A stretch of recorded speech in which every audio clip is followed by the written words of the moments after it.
year, the highly anticipated sequel to the Halo series is upon us.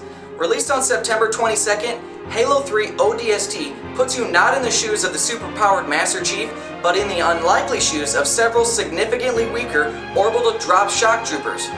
After seeing the trailers and footage from E3, I was certainly excited to finally get a chance to play through this game, especially the new Firefight Mode. But I also assumed that there would be additional online content because, as far as I'm concerned, that's the real reason to play a Halo game. Well, some of you may be in for a bit of a disappointment with this potentially overpriced title. Don't get me wrong, there's a lot of content for the right subset of players. It's just not everything that I expected.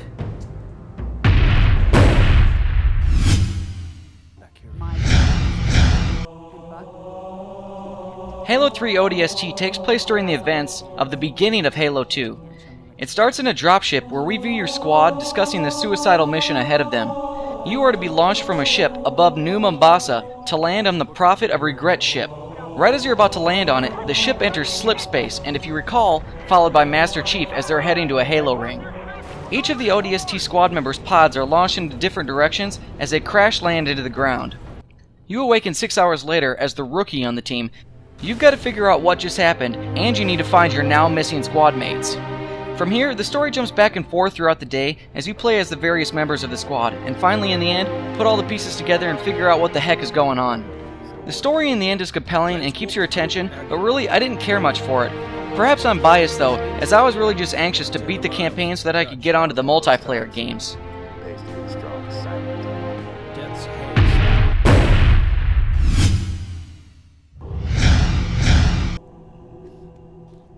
The campaign felt pretty short, as it only took 3 friends and me about 4 hours to complete it on the cooperative heroic difficulty, though it was significantly harder than the Halo 3 campaign. It reminded me a lot of the single player in Section 8. It really seems to just be setting you up for the new multiplayer Firefight Mode. Basically, your objectives are to go to a rally point and then have wave after wave of enemies come at you, then repeat. Though the game is linear in its development, the city of New Mombasa is actually semi-sandboxy. You have waypoints marked on your map telling you where to go, but how you get there is really up to you. Now, the ODST trooper doesn't have shields like the Master Chief does, so you'll find that if you go charging into battle guns a-blazing, you're gonna get lit up like a Christmas tree. So being that the environment supports climbing through tall buildings and choosing your paths, you're able to flank the enemies and utilize a lot of cover to your advantage.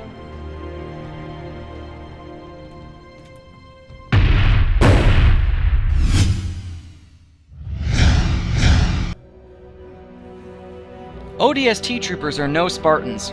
The rechargeable shields you're used to are now replaced by your stamina.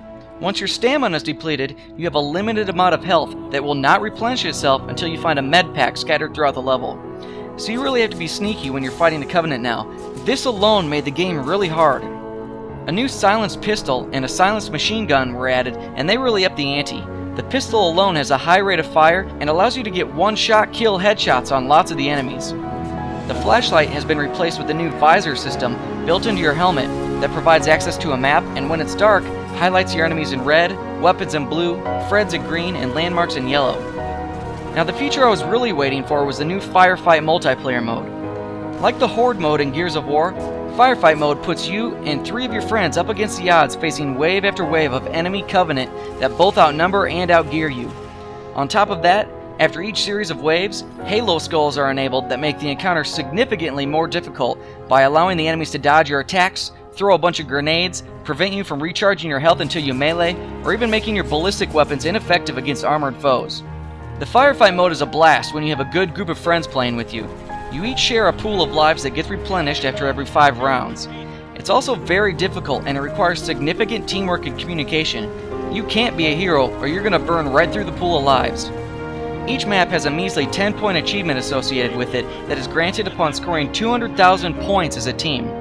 It took a buddy and me 1.5 hours to score that many points on easy mode. Picking up an additional 2 players and upping the difficulty to normal, we were able to achieve that score in about 45 minutes, so luckily there's a lot of gameplay in that Firefight mode.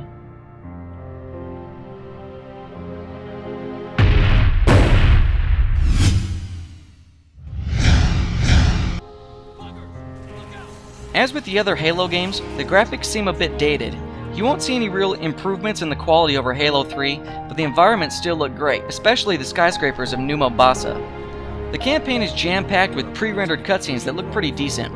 It really makes you feel like you are starring in a motion picture as all of the lead characters.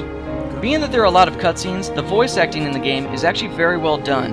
You really start to get attached to the characters, and of course, all of the funny one-liners are there from both your squad mates and the Covenant as they come close to you. Now, the absolute best feature for me in the game was the amazing soundtrack. I always thought the soundtrack in Halo 2 was great, but ODST's music just blew me away. It's spectacular, and credit absolutely needs to be given to the game's composer and its musicians.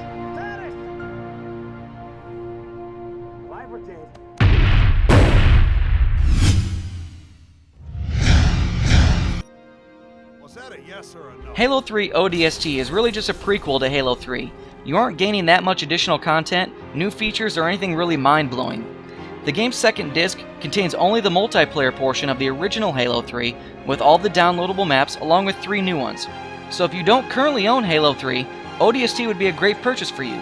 But if you do already own it, you're only gaining a 4-hour campaign that you might play 2 or 3 times and a Firefight Mode, which is pretty fun, but I actually fear for its future once you have all of the achievements. What should motivate you to play it? At least in Halo 3 multiplayer matches, you get the satisfaction of knowing you just pissed someone off as you crammed a plasma grenade up their ass. Am I right? So the gameplay is fun, as you would expect, but it's short. The new ODST features are really cool and provide some nice challenges for you.